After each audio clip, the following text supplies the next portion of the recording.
N'importe quoi, ce nom de technique. Elle est où la force magique?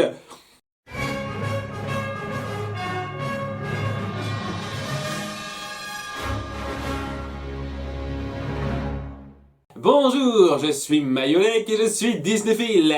La localisation française des films Disney n'est pas sans reproche. Je savais pas qu'il y avait des jeux où pour gagner une médaille, le héros devait faire des proutes. Une belle fille m'attend depuis bientôt 40 ans.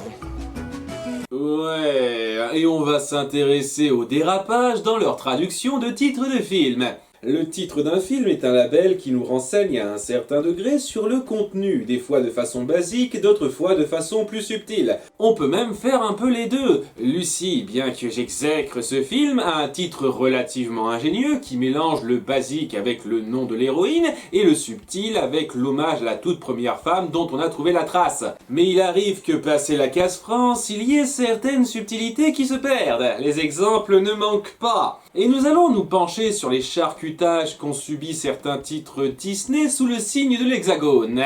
Mais avant, j'aimerais d'abord préciser que je ne m'attaquerai qu'aux films 100% animés. Les charcutages en dehors de ça, ce n'est pas mon rayon. Ensuite, bien évidemment, la qualité d'un titre n'affecte en rien la qualité du film en soi. Et enfin, si les spectateurs québécois vont rire à cœur joie en voyant cette liste, j'aimerais leur rappeler qu'ils ont eux aussi leur casserole. Et surtout, la différence principale entre les traductions du Québec et de chez nous, c'est qu'au Québec, ils essayent de coller le plus possible au sens de départ et de franciser à tout va, alors qu'en France, on cherche davantage à se démarquer.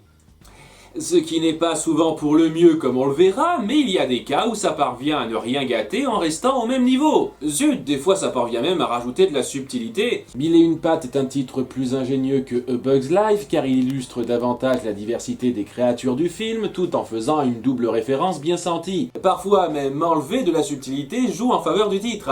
Le titre original de Merlin l'Enchanteur est Sword in the Stone, épée dans la roche, et vous pouvez m'expliquer en quoi ce film se centre sur Excalibur exactement? Certes, c'est le moment de fin, mais rien ne tournait autour de ça avant. Le film s'intéresse clairement plus à Merlin qu'à Arthur, donc le titre français est bien plus à propos. Pareil pour le film Réponse Tangled, emmêlé. C'est pour faire un double sens sur les cheveux et la situation. Sauf que la situation du film n'est pas si emmêlée que ça, et les rares fois où les cheveux de Réponse s'en mêlent ne sont pas très lourds de sens. Ce film se centre complètement sur le personnage de Réponse, donc il est 100% en droit de s'appeler Réponse, tout comme le film centré sur Aladdin est en droit de s'appeler Aladdin. Donc oui, il y a certains titres français qui n'ont pas à rougir, mais ce n'est point ça qui nous intéresse. Ce qu'on veut, c'est de l'échec. En avant pour le top 20 des pires traductions de titres Disney. Numéro 20, Rox et Rookie. On commence petit. L'histoire est majoritairement centrée sur ces deux personnages, alors où est le problème à appeler le film comme ça? Eh bien, le film s'appelle à la base The Fox and the Hound, The Renard et le Chien de chasse. Et ça n'a l'air de rien, mais ça a plus de poids. Le titre original met en avant la nature ennemie des deux protagonistes et le conflit inévitable qu'on attendra d'eux. Mais en français, si vous ne connaissez pas le film, qu'est-ce que Rox et Rookie? Est-ce que ça va être deux personnages à la Thelma et Louise, à la Harold et Kumar? Prochainement, Rox et Rookie s'échappent de Guantanamo. Ce nouveau titre enlève de la signification à l'original en le rendant trop basique. Numéro 19, Vaiana, qui remplace Moana. On change un prénom par un autre. C'était malheureusement inévitable car Moana est une marque déposée en Europe. Donc je ne peux pas trop en vouloir au traducteur. N'empêche que le nom Moana a une signification en tahitien. Moana signifie Famille. excusez-moi, Moana veut dire océan, alors que Vaiana signifie eau de roche. C'est plus le même impact. Il faut aussi savoir que Moana est le prénom d'une actrice pornographique d'Italie. Je me demande si elle aurait doublé le personnage si elle avait été encore en vie. Numéro 18, Le Voyage d'Arlo. Je comprends qu'on n'ait pas souhaité traduire le titre de départ par le bon dinosaure pour éviter d'être redondant, mais Le Voyage d'Arlo? Vous auriez pu faire un petit peu moins direct. Notre perso principal s'appelle Arlo et il va faire un voyage, le voyage d'Arlo. Le titre Le bon dinosaure d'un autre côté présente la nature du protagoniste et appuie son évolution. Le voyage d'Arlo n'est pas un titre affreux, mais comme pour Rox et Rookie, il enlève de la signification. Numéro 17, Le Roi Lion 3, Hakuna Matata. Ok, c'est surtout le matheux en moi qui parle là. Est-ce que vous prenez vraiment le public français pour des cons au point qu'ils ne puissent même pas comprendre une fraction sur deux? Mon Dieu, que signifie ce 1/2 qui suit ce 1? Je suis complètement perdu! Ça appuie parfaitement qu'on va suivre une histoire en parallèle de la première et vous avez complètement foiré ça. Et si vous détestez les fractions à ce point, vous pouviez pas juste mettre le Roi Lion 1.5, bande d'ignards? Numéro 16, Lilo et Stitch 2, Hawaï, nous avons un problème. Ah, une référence à l'espace, alors que l'histoire n'a rien à voir avec l'espace. Le deuxième film, Lilo et Stitch, reste dans un cadre terrien contrairement au premier et a pour titre original Stitch as the Glitch qui joue sur la consonance des deux termes. Et comme le titre l'indique, ça se centre sur Stitch qui bug. Ce n'est pas tant le fait que vous fassiez une référence gratuite qui me pose problème, mais vous créez juste un titre passe-partout qui pourrait s'accrocher à n'importe quel film de la franchise. Merde, le téléfilm d'intro à la série correspond 100 fois plus à cette description parce qu'il y a vraiment un problème d'ordre en partie spatial qui touche tout Hawaï. Je sais que vous partez du principe que tout le monde ne comprendrait pas le mot glitch, mais Stitch a un bug ou Stitch erreur de programme, ça passait tout à fait correctement. Numéro 15, Taram et le chaudron magique.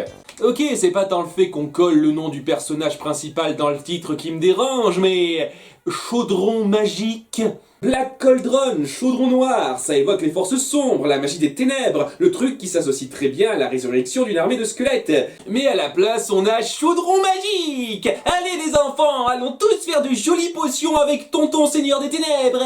Ce film est un cas infâme de traduction française des noms à la pisse, et le titre n'en réchappe pas. Numéro 14, La ferme se rebelle. Cowboy, accroche-toi aux branches. Le titre d'origine, qui peut se traduire par La ferme dans la prairie, je comprends qu'il ne soit pas parti là-dessus, décrit simplement le but de l'histoire, l'objectif, l'objet à sauver. Changez ce titre, pourquoi pas, mais faites quelque chose qui a du sens. Nos trois héroïnes ne représentent pas toute la ferme, et surtout, elles ne se rebellent pas. Au contraire, c'est par pure fidélité envers leurs propriétaires qu'elles font tout ce qu'elles font. La ferme se déchaîne ou la ferme ne tient plus, ça collerait déjà 100 fois mieux. C'est pas parce que votre public cible c'est les mioches que vous pouvez formuler votre titre n'importe comment. Numéro 13, Monstre Academy. Croyez-le ou non, il y a une logique dans la traduction d'un titre anglais en un autre titre anglais. Il se trouve que l'anglais fait vendre. Alors ça c'est le top 50, et ça c'est les chansons avec un titre au moins en partie en anglais. Ne me demandez pas pourquoi, moi et la mode, mais voilà, faut pas que ce soit un anglais trop compliqué non plus. Hangover est un mot trop complexe pour le Pékin moyen, mais on ne veut pas non plus se priver du bonus English Wesh, donc simplifions ça avec des mots simples que même le cancre de la classe pourra comprendre. Hop là, on a le titre qui va attirer le plus de nigo. Pareil, What happened to Monday? C'est quoi cette phrase trop longue? Il y a au moins 6 syllabes là. Paf, simplifions ça par Seven Sisters. Tous ceux qui n'ont pas appris plus loin que le CM2 saisiront. J'ai dit qu'il y avait une logique, j'ai pas dit qu'elle était intelligente. Et le truc avec Monstre Academy, c'est que je saisis pas la logique là. En quoi Academy est plus simple que University? Est-ce qu'à partir de 5 syllabes, le cerveau français fait un blocage? En plus, le film appelle l'endroit Monstre Université en français. C'est logique, ça demande peu de changements. Académie ne veut même pas réellement dire fac. Ça a l'air d'être une altération de rien du tout, mais ça me rend très perplexe. Numéro 12, Une vie de princesse. C'est un titre très acceptable pour le premier segment, mais pas pour tout le film. Le film s'appelle Les rêves deviennent réalité au départ. C'est certes niais, mais ça illustre très acceptablement le thème de chacun des 3 segments. Mais en France, on dirait juste qu'ils ont vu les 20 premières minutes sans regarder la suite pour décider le titre. Cela dit, je peux les comprendre de ne pas avoir voulu aller plus loin. Le numéro 11, Le Noël de Mickey. D'une part, je ne suis pas particulièrement fan qu'on appose le nom de Mickey au titre original alors que c'est centré sur Picsou, qui ici ne s'appelle pas Picsou, tout comme Mickey ne s'appelle pas Mickey. Bonjour, monsieur Scrooge. Mais étant donné que Disney a adapté un chant de Noël je ne sais combien de fois, je peux comprendre qu'ils veuillent préciser que c'est la version avec Mickey. Ce que je ne comprends pas, c'est où qu'il est passé le chant. Vous pourriez préciser que c'est pas une histoire de Noël quelconque, mais l'adaptation d'un livre de Dickens, parce que j'aimerais différencier ce film de ça. Vous avez pourtant très bien traduit Le Prince et le Pauvre, vous avez pas appelé ça Mickey et le Prince. C'est juste un manque de respect flagrant envers l'auteur de base en faisant de ça un titre passe-partout qui ne dit rien. Numéro 10, l'étrange Noël de Monsieur Jack. La France a vraiment cette manie de fourrer le nom du héros dans le titre. Le titre original, se traduisant par Cauchemar avant Noël, illustre parfaitement l'ambiance du film et l'ambivalence des deux univers dépeints, même si j'avoue que ça fait légèrement titre de film d'horreur sur les bords. Et la censure a dû juger le mot cauchemar comme étant trop extrême pour les enfants, et par conséquent on a eu droit à ce titre description basique. Noël est là-dedans, mais pas Halloween, donc la moitié du sens se perd. On partait sur l'originalité et le double sens au départ. On pouvait voir ça soit du point de vue de Jack qui passe de la gestion du cauchemar d'Halloween à celle de Noël, soit du point de vue des gens qui subissent un cauchemar avant leur Noël. Mais là ça devient un bête titre descriptif. Et puis personne ne l'appelle Monsieur Jack dans le film. Bravo à toi, Jack! Comme tu voudras, Jack. Mon nouveau nom de compte va devenir Monsieur Mayolek. Numéro 9, Milo sur Mars. Comme pour l'exemple précédent, on transforme un titre un peu recherché en un descriptif à deux ronds. Mars Needs Mom représente ce qui fait la base de l'intrigue. Mars est à la recherche de maman. Pour des raisons débiles, mais on n'est pas là pour juger de la qualité du film tout de suite. Ce sera pour une autre fois. Là où le titre de départ décrit en termes choc la cause de l'intrigue qui touche tous les protagonistes, le titre français ne fait que décrire bêtement la conséquence centrale. Le héros s'appelle Milo et il va sur Mars. Milo sur Mars! Merde, pourquoi ne pas avoir simplement appelé Interstellar Jojo dans l'espace? C'est d'autant plus dommage qu'un simple Mars recherche maman aurait été tout aussi péchu que le titre d'origine. Léger gâchis. Numéro 8, les nouveaux héros. Je ne suis pas particulièrement fan de Marvel, je n'ai jamais suivi les comics autour de ce groupe de super-héros, et même avec ça, je trouve que ce titre est insultant. Ouais, c'est pas un groupe de héros particulier, ce sont les nouveaux héros. C'est bon, on peut pas faire plus générique? Et puis des nouveaux héros qui existent depuis 16 ans, l'année où le film est sorti. C'est comme si on sortait un film sur Blue Beetle et qu'on l'appelait Le Nouveau Héros. Je suis désolé, je trouve pas plus con comme titre générique. Le titre original reprend le nom de l'équipe et ça la décrit parfaitement. Pour une fois que vous pouviez avoir un titre anglais simple sans rien changer, et à des fois je vous comprends vraiment pas. Numéro 7, le monde de Nemo et le monde de Dory. Ou plutôt le monde de tout le monde. La mer. Il ne s'agit pas du monde qui gravite autour d'un personnage, là. Merde, toute l'intrigue du premier film repose sur le fait que Nemo est retiré de force de son monde. Chacun des deux films a un grand thème central, la recherche. Marin recherche Nemo pendant que Nemo fait une petite recherche de soi, et dans la suite, Dory fait une recherche approfondie de son passé. Elle se recherche elle-même. À la recherche de Nemo et à la recherche de Dory sont des titres 1000 fois plus pertinents, et ils correspondent aux titres originaux. Quand vous enlevez tout le sens du thème du film dans le titre, vous ratez clairement quelque chose. Numéro 6, le sortilège de Cendrillon. Ce titre n'a aucun putain de sens. Déjà, j'adore le fait que, contrairement au titre anglais, il ne mentionne pas que c'est le troisième film. Peut-être pour nous faire oublier que Cendrillon 2 existe. J'apprécie l'attention, mais ça ne marche pas. Puis non seulement ça généralise le voyage dans le temps à un sortilège, mais en quoi il est deux Cendrillon? C'est pas Cendrillon qui lance le sortilège, et c'est pas seulement elle qui en pâtit, c'est tout le monde. Zut, j'avancerais même que c'est le prince qui subit le plus. Ce titre est générique et perd le sens de départ, mais surtout il est complètement en désaccord avec ce que montre le film.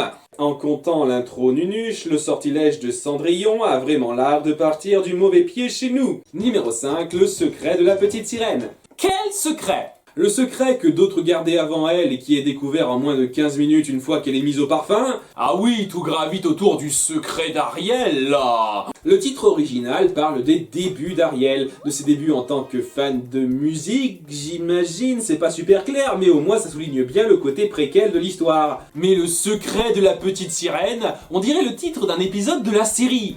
En fait, c'est tellement générique que ça pourrait correspondre à la moitié des épisodes. Le secret des traducteurs, pondre un titre au pif qui sonne bien. Numéro 4, le secret de Quasimodo. Et ça sonnait tellement bien qu'on a décidé de remettre le couvert. Quasimodo ne garde aucun secret de tout le film, ce titre est débile. Et si vous faites allusion au secret que Madeleine lui cache, ce n'est pas comme ça que fonctionne la langue française. Le secret de Quasimodo signifie que c'est lui qui garde un secret. Ce qui me fait le plus marrer là-dedans, c'est que le titre original ne rajoute rien. Ce sont les traducteurs qui ont décidé de mettre ce sous-titre en plus. Ils devaient beaucoup aimer le mot secret. Toujours des secrets. Numéro 3, les mondes de Ralph. J'ai lu pas mal de critiques du film qui se plaignaient que le jeu vidéo soit dépeint d'après 3 modèles pas assez représentatifs. Je ne pense pas que le film ait jamais voulu représenter le jeu vidéo de façon exhaustive. On suit un périple, celui du personnage de Ralph Lacasse, qui se liera aux aventures de Vanellope von Schweetz. Mais je peux comprendre que vous ayez eu des attentes mal avisées, vu que le titre français est une putain de fumisterie. Tout se centre majoritairement sur un seul monde, et je dirais même que Ralph ne s'en approprie aucun à part le sien. Donc un titre complètement mensonger qui aura contribué à donner de fausses attentes à certains. Vous savez, parfois, simplement mettre le nom du héros n'est pas plus mal. Numéro 2, vice versa. Les Québécois ont tout compris là. Sans dessus-dessous capture l'aspect chaos intérieur de l'intrigue tout en faisant un double sens sur le mot sens. On ne pouvait trouver mieux pour retranscrire le titre de base. Mais en France, on s'est dit merde, c'est beaucoup trop recherché, les gens seront trop cons pour comprendre. Donnons-leur plutôt une expression plus simple qui n'a rien à voir. Non seulement vous ne faites plus allusion à l'aspect chaotique du titre de départ, mais votre titre ne se réfère à rien, si ce n'est le fait que la joie a besoin de la tristesse, et vice versa. Ouais, vachement forte les significations, à moins que vous vouliez dire que le bonheur n'est pas si désespéré à condition d'analyser que la tristesse ne doit pas être annihilée par l'illusoire précarité de notre joie destituée. Et vice versa. Et numéro 1, le drôle de Noël de Scrooge. Est-ce que les responsables de la localisation française détestent Charles Dickens? Est-ce que son livre vous a traumatisé enfant et vous avez envie de lui cracher à la gueule à chaque putain d'occasion? Pensez donc à un film de Noël avec Jim Carrey et en plus ça s'appelle Le drôle de Noël de Scrooge par chez nous. Le drôle de Noël de Scrooge. On est sûr que ça va être une franche rigolade qui plaira à tous les petits enfants.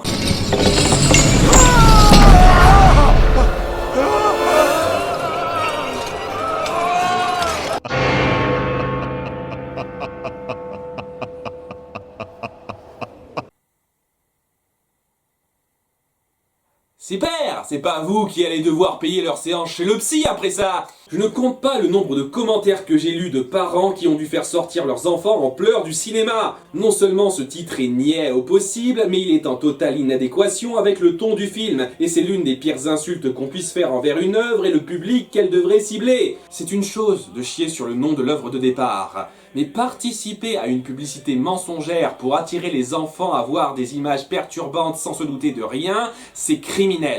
Presque autant que de vouloir tuer une centaine de chiots pour s'en faire un manteau. Bon d'accord, pas à ce point-là, mais j'avais besoin d'une transition. À la prochaine, et n'oubliez pas d'être Disneyphile. Méfiez-vous des apparences. La vie n'est qu'extravagance. Tu pensais que ce truc, qui est clairement un D, ressemblait à un F. Mais bien sûr, vous êtes allé la chercher loin, celle-là. Et nous allons nous pencher sur les cercles. Et nous allons nous pencher sur les Et nous allons nous pencher sur les Et nous allons nous pencher sur les charcutages.